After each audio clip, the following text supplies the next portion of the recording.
બોડેલીના શ્રી દ્વારકાધીશ મંદિરમાં પવિત્ર શ્રાવણ માસ નિમિત્તે હિંડોળા ઉત્સવની ઉજવણી કરવામાં આવી। દરરોજ નિત નવા શણગાર સાથે હિંડોળા તૈયાર કરવામાં આવે છે, જે વૈષ્ણવોમાં આકર્ષણનું કેન્દ્ર બન્યા છે। સનાતન હિન્દુ ધર્મમાં શ્રાવણ માસનું સવિશેષ મહત્વ હોય છે। બધા માસમાં શ્રાવણ માસને પવિત્ર માસ ગણવામાં આવે છે, ત્યારે પુષ્ટિ સંપ્રદાયમાં પણ શ્રાવણ માસનું વિશેષ મહત્વ છે।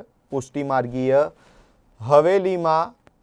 હવેલીઓમાં અષાઢ વદ એકમથી લઈને શ્રાવણ વદ ત્રીજ સુધીમાં 33 દિવસ સુધી વિવિધ કલાત્મક હિંડોળાઓની સજાવટ કરી શ્રી પ્રભુને ઝુલાવવામાં આવે છે। બોડેલીમાં શ્રી દ્વારકાધીશ મંદિરમાં પણ ફૂલ, ફળ, શાકભાજી, સૂકો મેવો, કેવડો સહિત ચાંદીના ગીરી, કંદરા, ફિરોજી, ગટા, પવિત્રા સાથે વિવિધ રંગબેરંગી ઘટાઓના વિવિધ સુંદર હિંડોળાઓની સજાવટ સમિતિના સભ્યો દ્વારા નિત્ય કરવામાં આવે છે અને વૈષ્ણવો દરરોજ આવા કલાત્મક હિંડોળાના દર્શન કરી ધન્યતા અનુભવી રહ્યા છે।